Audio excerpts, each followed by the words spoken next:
ആകാശവാണി. നമസ്കാരം. വാർത്തകൾ വായിക്കുന്നത് തുളസീദാസ് പരമേശ്വരൻ.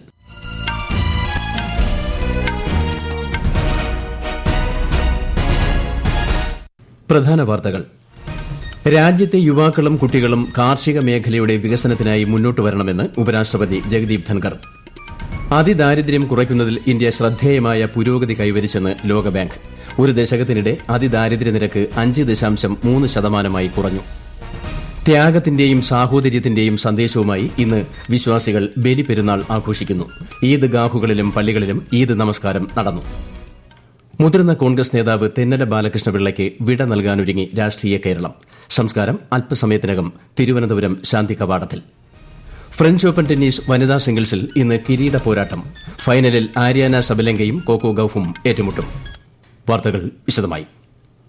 രാജ്യത്തെ യുവാക്കളും കുട്ടികളും കൃഷിയിൽ കൂടുതൽ ശ്രദ്ധ കേന്ദ്രീകരിക്കണമെന്നും കാർഷിക മേഖലയുടെ വികസനത്തിനായി മുന്നോട്ട് വരണമെന്നും ഉപരാഷ്ട്രപതി ജഗദീപ് ധൻകർ ഹിമാചൽ പ്രദേശിലെ സോളൻ ജില്ലയിലെ നൌനിയിലുള്ള YS Parmar horticultural and forestry സർവകലാശാലയിലെ ഗവേഷകരെയും അധ്യാപകരെയും അഭിസംബോധന ചെയ്യുകയായിരുന്നു ഉപരാഷ്ട്രപതി. കർഷകരുടെ ഉൽപ്പന്നങ്ങൾ വിപണിയിലെത്തിക്കാൻ യുവജനങ്ങൾ മുൻകൈ എടുക്കണം. ഇതിനായി ഗ്രാമീണ മേഖലയിലെ യുവാക്കൾക്ക് വിദഗ്ധ പരിശീലനം നൽകണമെന്നും ഉപരാഷ്ട്രപതി അഭിപ്രായപ്പെട്ടു. ഈ മാസം 15 മുതൽ 17 വരെ കാനഡയിൽ നടക്കാനിരിക്കുന്ന G7 ഉച്ചകോടിയിൽ പ്രധാനമന്ത്രി നരേന്ദ്രമോദി പങ്കെടുക്കും. കനേഡിയൻ പ്രധാനമന്ത്രി മാർക്ക് കാർണി ഉച്ചകോടിയിൽ പങ്കെടുക്കാൻ ക്ഷണിച്ചതായി പ്രധാനമന്ത്രി സമൂഹമാധ്യമത്തിലൂടെ അറിയിച്ചു. ഊർജ്ജസ്വലമായ ജനാധിപത്യ രാജ്യങ്ങളായി ഇന്ത്യയും കാനഡയും ഒരുമിച്ച് പ്രവർത്തിക്കുമെന്നും ശ്രീ മോദി പറഞ്ഞു. വളർന്നുവരുന്ന വികസ്വര രാജ്യങ്ങളുമായുള്ള പങ്കാളിത്തം സ്ഥാപിക്കുന്നതിലാണ് G7 ഉച്ചകോടി ശ്രദ്ധ കേന്ദ്രീകരിക്കുന്നതെന്ന് കനേഡിയൻ പ്രധാനമന്ത്രി കാർണി വ്യക്തമാക്കി. Certain countries that should be at the table for those discussions, and in my capacity as G7 chair, in consultation with others, some others make those determinations. India, the 5th largest economy in the world, effectively the most populous country in the world, central to a number of those supply chains. I extended the invitation to Prime Minister Modi. He has accepted. അതിദാരിദ്ര്യം കുറയ്ക്കുന്നതിൽ India ശ്രദ്ധേയമായ പുരോഗതി കൈവരിച്ചതായി ലോകബാങ്ക്. ലോകബാങ്കിന്റെ ഏറ്റവും പുതിയ കണക്കുകൾ പ്രകാരം അതിദാരിദ്ര്യ നിരക്ക് 2011-12 27.1% നിന്ന് 2022-23 ആയപ്പോഴേക്കും 5.3% കുറഞ്ഞു. കഴിഞ്ഞ ദശകത്തിൽ മൊത്തം ദാരിദ്ര്യ ലഘൂകരണത്തിന്റെ 2/3 ഭാഗവും ഉത്തർപ്രദേശ്, മഹാരാഷ്ട്ര, ബീഹാർ, പശ്ചിമബംഗാൾ, മധ്യപ്രദേശ് തുടങ്ങിയ സംസ്ഥാനങ്ങളിലാണ്. ത്യാഗത്തിന്റെ സ്മരണ ഉണർത്തി രാജ്യത്തിന്റെ വിവിധ ഭാഗങ്ങളിൽ ഇസ്ലാം മതവിശ്വാസികൾ ഇന്ന് ബലിപെരുന്നാൾ ആഘോഷിക്കുന്നു. ഇന്ന് രാവിലെ ഈദ്ഗാഹുകളിലും പള്ളികളിലും വിശ്വാസികൾ ഈദ് നമസ്കാരം നടത്തി. ദേശീയ തലസ്ഥാനമായ ഡൽഹിയിൽ ജുമാ മസ്ജിദ്, ഫത്തേപുരി മസ്ജിദ്, ഷാഹി ഈദ്ഗാഹ എന്നിവിടങ്ങളിലും നമസ്കാര ചടങ്ങുകൾ നടന്നു. ദൈവത്തിന്റെ കൽപ്പന അനുസരിച്ചുകൊണ്ട് ഹസ്രത്ത് ഇബ്രാഹിം തന്റെ ഏകമകനെ ബലിയർപ്പിക്കാൻ തയ്യാറായതിന്റെ സ്മരണയ്ക്കായാണ് ബലിപെരുന്നാൾ ആഘോഷിക്കുന്നത്. രാഷ്ട്രപതി, ഉപരാഷ്ട്രപതി, പ്രധാനമന്ത്രി, കേരള ഗവർണർ, മുഖ്യമന്ത്രി എന്നിവർ ജനങ്ങൾക്ക് ബക്രീദ് ആശംസകൾ നേർന്നു. ബലിപെരുന്നാൾ ത്യാഗത്തിന്റെയും വിശ്വാസത്തിന്റെയും മാനുഷിക മൂല്യങ്ങളുടെയും പ്രതീകമാണെന്നും ഇത് സമൂഹത്തിൽ ഐക്യത്തിന്റെയും സ്നേഹത്തിന്റെയും സാഹോദര്യത്തിന്റെയും സന്ദേശം പ്രചരിപ്പിക്കുന്നുവെന്നും രാഷ്ട്രപതി ദ്രൌപദി മുർമു പറഞ്ഞു. തിരുവനന്തപുരത്തും വിപുലമായ ബലിപെരുന്നാൾ ആഘോഷങ്ങളാണ് നടക്കുന്നത്. രാവിലെ 7 മണി മുതൽ നമസ്കാരം ആരംഭിച്ചു. നഗരങ്ങളിലും ഗ്രാമമേഖലകളിലുമെല്ലാം നൂറുകണക്കിന് വിശ്വാസികൾ പെരുന്നാൾ നമസ്കാരത്തിൽ പങ്കെടുത്തു. വിശദാംശങ്ങളുമായി ആകാശവാണി തിരുവനന്തപുരം ജില്ലാ പ്രതിനിധി രജു കോലിയക്കോട്. മഴ മാറി നിന്നതിനാൽ ഇത്തവണത്തെ ബലിപെരുന്നാൾ വിപുലമായി തന്നെ വിശ്വാസികൾ ആഘോഷിച്ചു. തിരുവനന്തപുരം ജില്ലയിൽ വിവിധ ജമാഅത്തുകളുടെ നേതൃത്വത്തിൽ പള്ളികളിലും പ്രത്യേകം തയ്യാറാക്കിയ ഈദ്ഗാഹുകളിലും പെരുന്നാൾ നമസ്കാരം നടന്നു. രാവിലെ 7 മണി മുതൽ ആരംഭിച്ച ബലിപെരുന്നാൾ നമസ്കാരത്തിനായി സ്ത്രീകൾക്ക് പ്രത്യേക സൌകര്യവും ഏർപ്പെടുത്തിയിരുന്നു. ചന്ദ്രശേഖരൻ നായർ സ്റ്റേഡിയത്തിൽ പാളയം ഇമാം VP സുഹൈബ് മൌലവിയും, സെൻട്രൽ സ്റ്റേഡിയത്തിൽ നബി സൊലാഹിയും, Manacaud government girls higher secondary സ്കൂളിൽ മൌലവി EK സുജാദും നമസ്കാരത്തിന് നേതൃത്വം നൽകി. കേശവദാസപുരം ജുമാ മസ്ജിദിൽ പാനിപ്ര ഇബ്രാഹിം മൌലവി, കുമാരപുരം മുസ്ലിം ജമാഅത്തിൽ ഇമാം മുഹമ്മദ് സയ്യിദ് അൽ അസ്ഹരി, മെഡിക്കൽ കോളേജ് ജുമാ മസ്ജിദിൽ അലി അക്ബർ മൌലവി, പേയാട് മുസ്ലിം ജമാഅത്തിൽ സലിം മൌലവി അൽ ഖാസിമി തുടങ്ങിയവർ പെരുന്നാൾ നമസ്കാരത്തിന് നേതൃത്വം നൽകി. ഇന്ത്യയിലെ കർഷകരുടെ ക്ഷേമത്തിന് കേന്ദ്ര സർക്കാർ പ്രതിജ്ഞാബദ്ധമാണെന്ന് പ്രധാനമന്ത്രി നരേന്ദ്രമോദി. കഴിഞ്ഞ 11 വർഷമായി വിവിധ സർക്കാർ സംരംഭങ്ങൾ കർഷകരുടെ അഭിവൃദ്ധി വർദ്ധിപ്പിക്കുകയും കാർഷിക മേഖലയുടെ പരിവർത്തനം ഉറപ്പാക്കുകയും ചെയ്തിട്ടുണ്ടെന്നും കർഷക ക്ഷേമത്തിനായുള്ള സർക്കാർ ശ്രമങ്ങൾ കൂടുതൽ ഊർജ്ജസ്വലതയോടെ തുടരുമെന്നും ശ്രീ മോദി സമൂഹമാധ്യമത്തിൽ പറഞ്ഞു. കേന്ദ്ര കൃഷിമന്ത്രി ശിവരാജ് സിംഗ് ചൌഹാൻ ഇന്ന് മധ്യപ്രദേശിലെ സെഹോർ ജില്ലയിൽ ഒരു ദിവസത്തെ സന്ദർശനം നടത്തും. ഉച്ചകഴിഞ്ഞ് സെഹോറിലും ഇച്ഛഹാബാറിലും നിരവധി പരിപാടികളിൽ അദ്ദേഹം പങ്കെടുക്കും. മുഖ്യമന്ത്രി മോഹൻ യാദവിനൊപ്പം 51 കോടിയിലധികം രൂപയുടെ വികസന പ്രവർത്തനങ്ങൾക്കും കേന്ദ്രമന്ത്രി തുടക്കം കുറിക്കും. ഈ വാർത്തകൾ ആകാശവാണിയിൽ നിന്ന്. ആകാശവാണി വാർത്തകളും വാർത്താ അധിഷ്ഠിത പരിപാടികളും All India Radio News Thiruvananthapuram YouTube ചാനലിലും at All India Radio News Thiruvananthapuram Facebook പേജിലും AIR ന്യൂസ് _ ഇൻസ്റ്റഗ്രാം അക്കൌണ്ടിലും at AIR news _ TVM X ഹാൻഡിലും ലഭ്യമാണ്.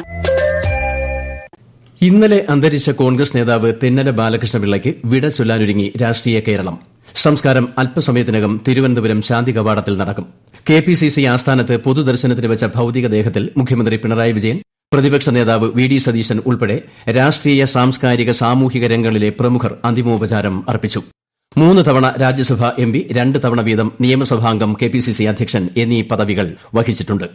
ഫ്രാൻസിലെ ദസോൾട്ട് ഏവിയേഷനും ഇന്ത്യയിലെ ടാറ്റ അഡ്വാൻസ്ഡ് സിസ്റ്റംസ് ലിമിറ്റഡും സംയുക്തമായി റഫാൽ യുദ്ധവിമാനങ്ങളുടെ ഫ്യൂസ് ലേജ് ഇന്ത്യയിൽ നിർമ്മിക്കുന്നതിനുള്ള 4 കരാറുകളിൽ ഒപ്പുവച്ചു.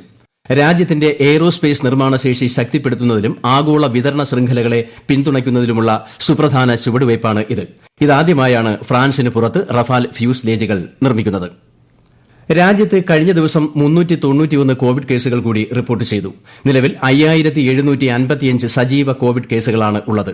കേരളത്തിൽ ഇന്നലെ കോവിഡ് ബാധിച്ച് ഒരു മരണം റിപ്പോർട്ട് ചെയ്തു. 1806 പേരാണ് സംസ്ഥാനത്ത് കോവിഡ് ചികിത്സയിൽ കഴിയുന്നത്. റോയൽ ചലഞ്ചേഴ്സ് ബംഗളൂരുവിന്റെ IPL വിജയാഘോഷത്തിനിടെ 11 പേർ മരിച്ച സംഭവത്തിൽ കർണാടക പോലീസ് അന്വേഷണം ഊർജിതമാക്കി.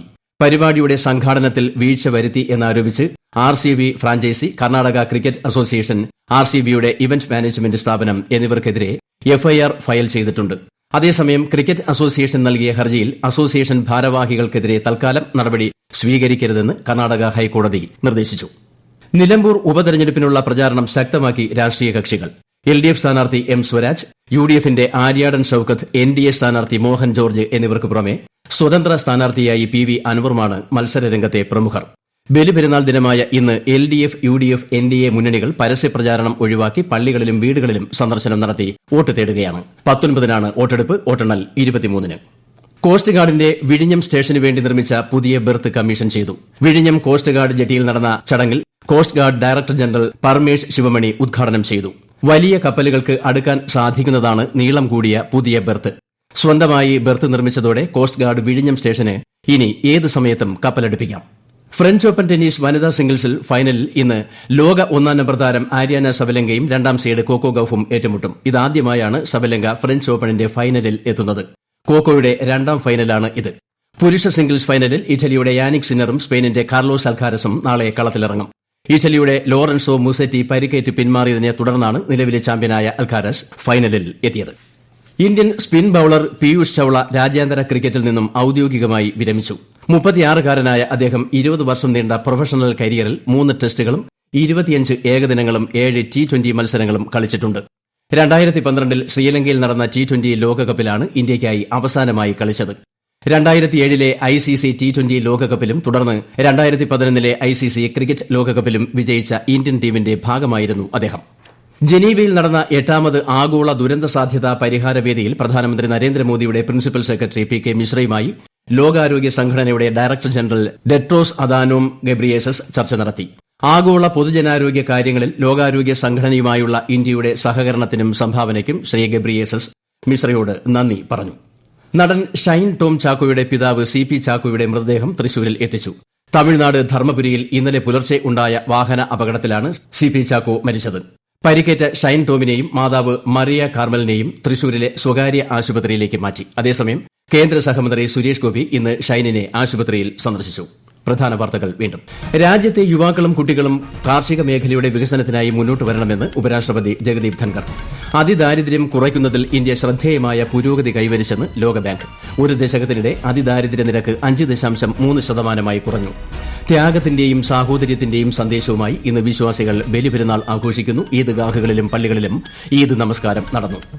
മുതിർന്ന കോൺഗ്രസ് നേതാവ് തെന്നല ബാലകൃഷ്ണപിള്ളയ്ക്ക് വിട നൽകാനൊരുങ്ങി രാഷ്ട്രീയ കേരളം. സംസ്കാരം അല്പസമയത്തിനകം തിരുവനന്തപുരം ശാന്തി കവാടത്തിൽ. ഫ്രഞ്ച് ഓപ്പൺ ടെന്നീസ് വനിതാ സിംഗിൾസിൽ ഇന്ന് കിരീട പോരാട്ടം. ഫൈനലിൽ ആര്യാന സബലങ്കയും കോക്കോ ഗൌഫും ഏറ്റുമുട്ടും. വാർത്തകൾ കഴിഞ്ഞു. അടുത്ത വാർത്താ പ്രക്ഷേപണം വൈകിട്ട് 6:30.